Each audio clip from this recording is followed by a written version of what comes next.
In this video, we're going to talk about intermittent fasting and the pros and the cons and what the evidence says. So first of all, let's get this out of the way. Intermittent fasting is not just a fad or a trend because suddenly you're hearing a lot more about it in the last few years. It's something that by necessity for a long time humans practiced, and some of the people who argue against intermittent fasting say that we did it out of necessity because food was scarce. Now that we have a lot of food, we shouldn't be doing that anymore. But the research actually says opposite to that. There is no evidence out there that I've ever been able to find that says that, for example, here in America, the average person has 15 eating events a day, counting all their snacking and everything else. There's no evidence that shows that eating 15 times a day does anything good for your health. And you really can't look at the Western world right now, but especially in America, and say the general population is healthy. We're more obese than we've ever been. We're more sick than we've ever been. The only reason we're living as long as we are is because of the way modern medicine's been able to keep people alive who are very, very ill. So really that argument should just be squashed immediately.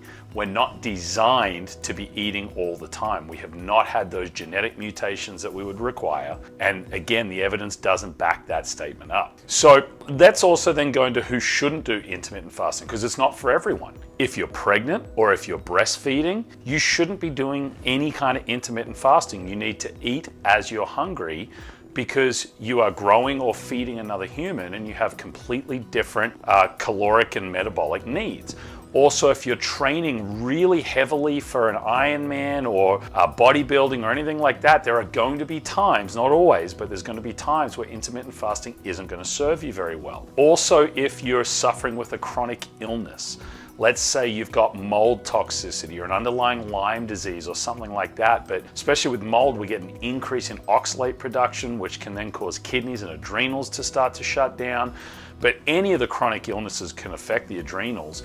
And so if you don't have much energy and you're constantly fatigued and blood pressure's all over the place and you've got a lot of brain fog and all those kind of things, we need to get our adrenals firing again, and you're not going to be able to do that with intermittent fasting, because intermittent fasting is a bit like working out.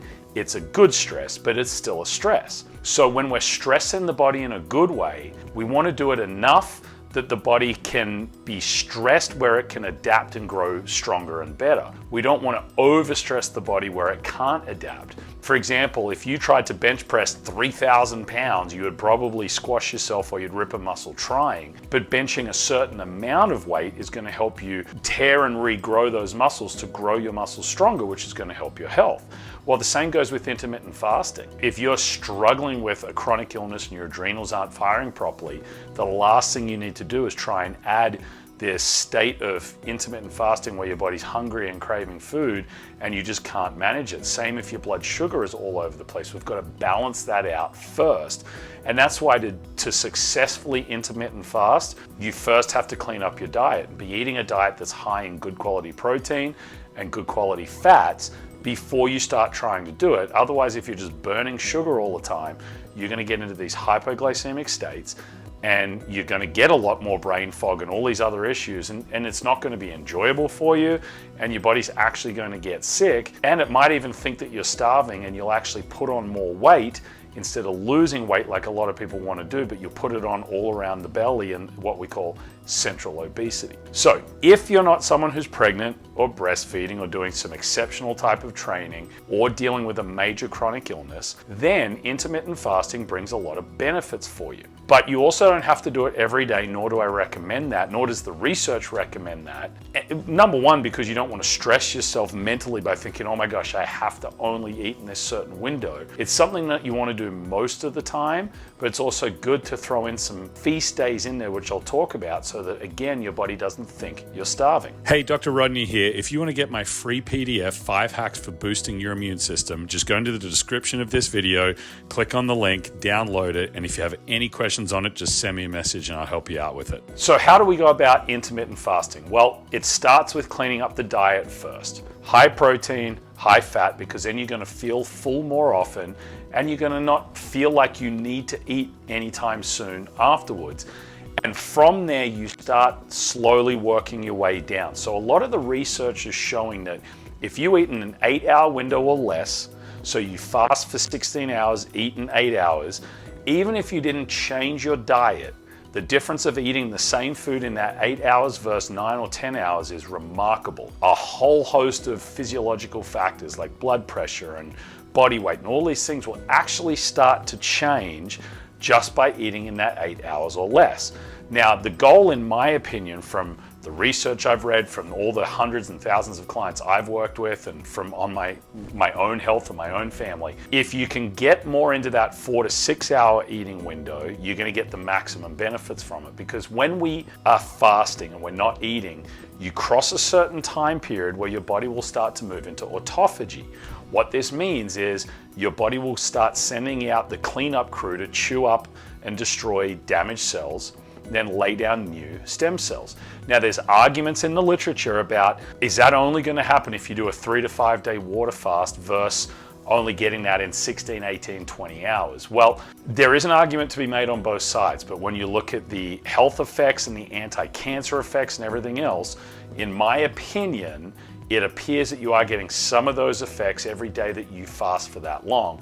But to really get the benefits, it's good to do a 3 to 5 day water fast every now and then as well, especially if you're dealing with cancer. But that's a whole nother video. So we get our eating window down. So now we're only eating between 1 to 3 meals a day with no snacking really in between. We're in that 4 to 8 hour window, and a great goal is to do that 4 to 5 days a week. Then 1 day a week, you really want to try and do a famine day. So let's say you ate dinner tonight. A famine day would be the next 24 hours you don't eat. You just have water. Make sure you're always putting in some trace minerals or salt into your water to get electrolytes anyway, but especially when you're fasting. But you might go all the way through the next day and not eat again. Dinner. So you made it 22 to 24 hours. So that was a day. Then 1 or 2 days a week, depending on what you need, you might do a feast day. It's great to do these on a weekend. Now, this doesn't mean go and just eat like a gluttonous pig, eat a bunch of sugar, a bunch of processed foods, because you're going to make yourself sick and undo a lot of the health benefits. But it does mean maybe eating in an 8 to 10 hour window, but eating healthier cheat foods or whatever else you want to do. For example, you might have an earlier breakfast than you normally would on a Saturday with the family. You might make some lectin-free pancakes, maybe have some pasture-raised bacon, some eggs. Then you might eat lunch, then you might snack. Maybe you've got a healthy charcuterie board or something like that. Then you might do steaks or burgers for dinner or whatever you would do. But you've eaten in a much bigger window. It just reminds the brain that, hey, I'm not starving. And when you're only doing intermittent fasting and not a full 3 to 5 day water fast, you're never going to get stuck in that anyway, but it's a nice reset to the body metabolism. And we like to mix things up because the body will always adapt. If you do the same workouts every day, you'll start losing weight initially, maybe putting on muscle, but then you'll plateau because the body adapts. Well, it's the same thing with this. If you eat in the exact same window every day, you'll start to lose some of those benefits. So we want to stress our body differently. That's why I like having preferably 1, no more than 2 feast days, and 1 to 3 famine days where you can go 20 to 24 hours. And then the other few days of the week, you're doing that 16, 18, 20 hour fasting window. If you do this for a long period of time, you will notice health benefits. You will lose body fat. You won't lose muscle if you keep working out. In fact, I personally like to do my workouts in the morning while I'm in that fasted state. I feel like I can do them better. I feel like I can lift more. And the research is backing that up depending on what you look at. Because again, as we're learning with all science around health and research on it, you can always find both sides of the argument. But in my opinion, there's more that's showing you'll get better results working out and lifting while you're in that fasted state. Because again, you've got to remember that when your body is digesting food, it's taking precious blood supply and nervous system activity and a lot of other things away from other areas.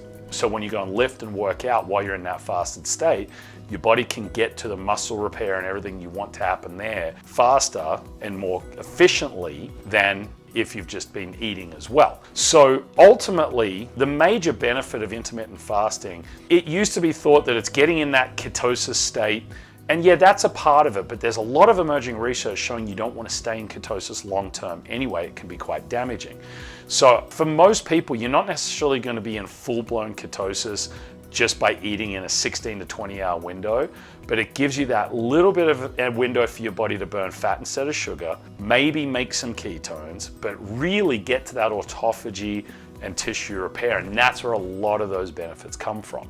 So it's going to be interesting to watch more and more of the emerging research over the next few years on this, but in my opinion, there's more than enough right now that pretty much everyone, other than that first different groups of people I mentioned that shouldn't be fasting, pretty much everyone else should be shooting to do something like this, because nothing good is going to come of your health if you're having 10 to 15 eating events a day, eating way more calories than what you're burning. It's not going to benefit you at all. And fasting, if nothing else, will naturally restrict calories because you're eating less often throughout the day and therefore spending less time shoving food into your mouth. So if this video has been useful for you, don't forget to hit that subscribe button. I release 2 to 3 videos a week talking about these kinds of things to try and help you get healthier, not because you're necessarily following everything I tell you to do, but just to challenge your thinking and have you ask better questions about your health, because ultimately that's what's going to make you healthier.